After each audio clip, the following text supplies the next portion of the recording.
Hi, my name is Bethany, educator with Singer Sewing, and today we're going to take the frustrations, the fears, and the myths about sergers and debunk it all.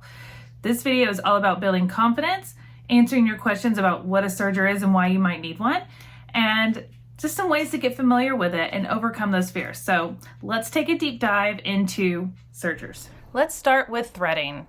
So your machine may come with 4 different threads to match the tension disc colors. I highly recommend, if you're new to a serger, that you put these colored threads on the coordinating spots for each one that line up with the tension disc in front. Doing so is going to help you learn which thread does what in your stitch to help you figure out the right tension settings. So if you're ever having an issue with the tension, change the thread color so you can identify which thread is the problem and which tension needs to be adjusted. Now we're going to go into the threading part of a serger. This can be the biggest thing that scares people or makes them hesitant to even get a serger. The first thing I want to recommend is that you set all the tension to 3, to the same number. It could be 3, it could be 4, but somewhere around that mid-range. I had previously been using the serger with a different stitch, so I needed to adjust mine to be the same across the board. Now, the next thing I want to recommend is using the tweezers that come with your serger. It makes threading a serger so much easier. And you see I laid this thread across there, but it actually didn't fit all the way into the tension disc. You do want to make sure that the threads go all the way into those tension discs. You can see them between there. And you want to take the top and the bottom of that thread and just floss it back and forth for each tension disc to make sure it gets all the way in there. If it's not properly in the tension disc, your thread tension will be off. Now we want to look at the chart on the front of your machine. These are color-coded along with the tension disc so you know which thread is going where. The other thing to note at the top is what order you should be threading it. So for this machine, it says that we should thread the red one first, then the yellow, then the green, and then the blue. So you're going to thread your upper looper, then your lower looper, your right needle, and then your left needle. It's really important that you follow the guide. Now, every machine is a little different, so be sure you check your manual or the guide on your machine as to which order you should be threading your machine. The next thing to point out is it also tells you exactly step by step how to thread the most common stitches. This first one on the left is a 4-thread overlock stitch, and the 2 on the right are a 3-thread stitch. One is with a wide needle and one is the narrow needle, and you can choose which one you want to use. Today, for example, we are going to use the 4-thread overlock, which is the most commonly used stitch on a serger. The other thing I want to point out is that all of these little components in here that get a little intimidating to thread the upper and lower looper are color-coded with little dots, at least on our Singer heavy-duty serger that I'm using here. So the red dots go along with the red thread and the yellow dots go along with the yellow thread. And you just follow the little guide. Next, you're going to watch me thread the entire machine, all of the loopers and all of the needles, and it's actually very easy, and you'll see me using that tweezers that makes it very easy to hold and guide your thread in some of these tight spaces.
another thing to point out is these knobs on the side. This is the stitch length, this is your hand wheel, and this is your differential feed.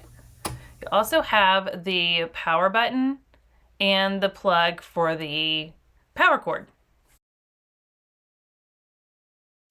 The first thing I want to demonstrate is just the 4-thread overlock stitch that we just set up on the machine. I'm going to use a scrap piece of denim to show just how easy it is to sew and serge on this machine. As you can tell, I'm using a denim that is a woven material, so a serger is not always for knit materials, which I think is a big misconception. Now let's see what our stitch looks like. This is a beautiful 4-thread overlock. You can see all the different colors. Nothing is pulling or twisting or loose or too tight. It looks absolutely beautiful. Now that we know what it should look like, I'm going to show you from another angle because it's important to note that a serger has a blade and you're going to see it trim the edge of my fabric as it's stitching. So you want to make sure that you know how much you're trimming off. It helps give you a nice clean edge and a beautiful stitch.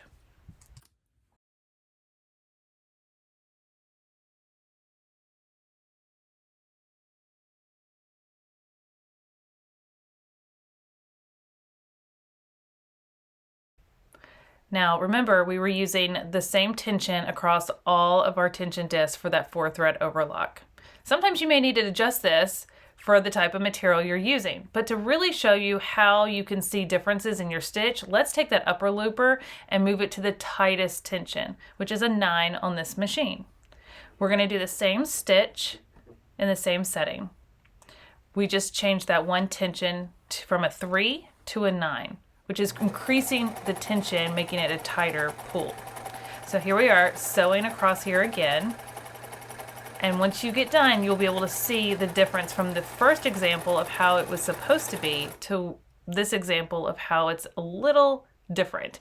You see how the red, it doesn't go all the way to the edge. It's pulling the yellow thread, which is the lower looper, from the back to the front. Here's how it should look, right? With the yellow on the back and the red on the front. And then the blue and the green are your needles. Here it's pulling that yellow to the front because that red tension is so high. There are times where you might want to do this, but for standard 4-thread overlock, that is way too tight for this fabric. So we're going to change it back down to 3. This time I'm going to take my right needle and I'm going to loosen it all the way down to a 1. So we can see what the difference is if you were to adjust the tension for a needle.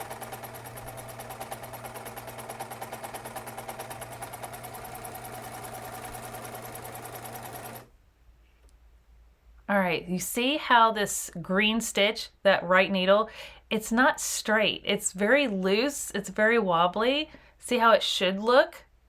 Nice and straight and uniform? That's because my tension is too loose. Playing around with your tension and using different color threads on scrap fabric is going to help you learn how to manage the tension on your machine. Now I'm going to serge across some knit fabric because a lot of people do use knit fabrics on a serger. This is a very stretchy rib knit. I'm sewing 2 pieces together. I showed you just how stretchy it is. I have switched my machine back to the same tension all the way across, 3 all the way across for my 4-thread overlock stitch. The reason we love sewing knits on a serger is because after you've sewn it together, it seals that seam and still allows the fabric to stretch just like you want it to, which is perfect for those stretchy shirts, those lounge pants, pajamas, whatever you want to make, some yoga pants, whatever. It's super comfortable and it's made to last with a serger stitch. Now that I've shown you one of the most common stitches on a serger that's great for construction, let me show you one of those finishing techniques that you can do.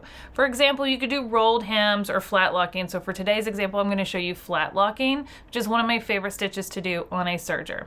So I'm going to adjust my tension from left to right. So left is 0. We're going to be removing that left needle. So we're only going to have 1 needle in the machine. I like to leave my needles threaded when I'm removing them so they don't fall down into the machine. Once I have a firm grip of the needle removed, then I can clip my thread. My right needle tension is going to be set to a 1. My red tension, which is my upper looper, is going to be set to a 3, and my right or lower looper, the right one, the yellow one, is going to be set to a 6. That is my tension that I'm going to use to create a flat lock stitch. Once I've removed the blue thread, I'm going to take my fabric, which I'm going to use a denim fabric again, and I'm going to fold it in half. Wrong sides together or right sides together, because depending on which way you fold it, you will get a different result. So this is fun to practice. Along that folded edge, I'm going to line that up next to my blade, but not cutting with my blade. You don't really want to cut on this if you're going to add a decorative stitch down the middle. If you do a little bit, which you'll see me do accidentally here, a little bit came off, that's okay, but you do want to be close to that blade but not actually cut your material. And once we go through the machine, you'll see exactly what's so fun and magical about the flat locking stitch. So now that I have this stitch on the fold, I'm going to open it up and give it a good tug. There you go. Really good tug. Sometimes you have to really work with it, especially on a thicker material like a denim. And this is creating a decorative seam across the front of your material. This is the flat lock side, which is beautiful. A nice finishing seam, especially for like jeans. This is the ladder stitch side, where you just have lines that go straight across. So this time, we're going to do it again, and we're going to sew these two pieces together, one that's been flat locked and one that has not. But this time I'm going to do them right sides together so you can see what the ladder stitch looks like on the right side of the fabric. So now we're going to line these up and do the same thing. But since I am doing two raw edges to bring them together, it's okay if you cut the material because you do want a straight edge across here. So we're going to cut a little bit off with our blade on our serger. And then when we're done, it will reveal the flat lock stitch. But this time, the ladder stitch will be on the right side of the material. Give it a good tug. I just love the ladder stitch. I think it's just so classy and so fun, very different. And what's really cool is you could take a very thin ribbon and thread it through this ladder stitch to add even more embellishment to your project. Here is the two sides of the flat locking stitch. You can have so much fun with these. I absolutely love doing these.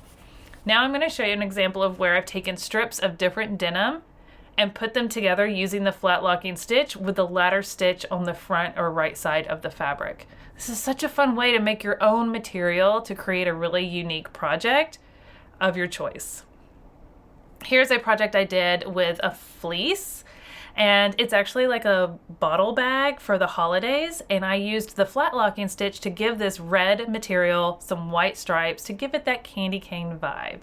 I think it's so fun. It's a great way to add some decoration to a very simple project and really wow it for a fun gift.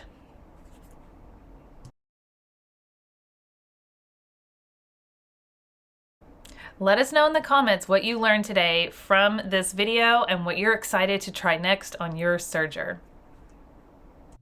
I want to thank you for watching this video and encourage you to get your serger out and start practicing. Let's learn some new techniques together.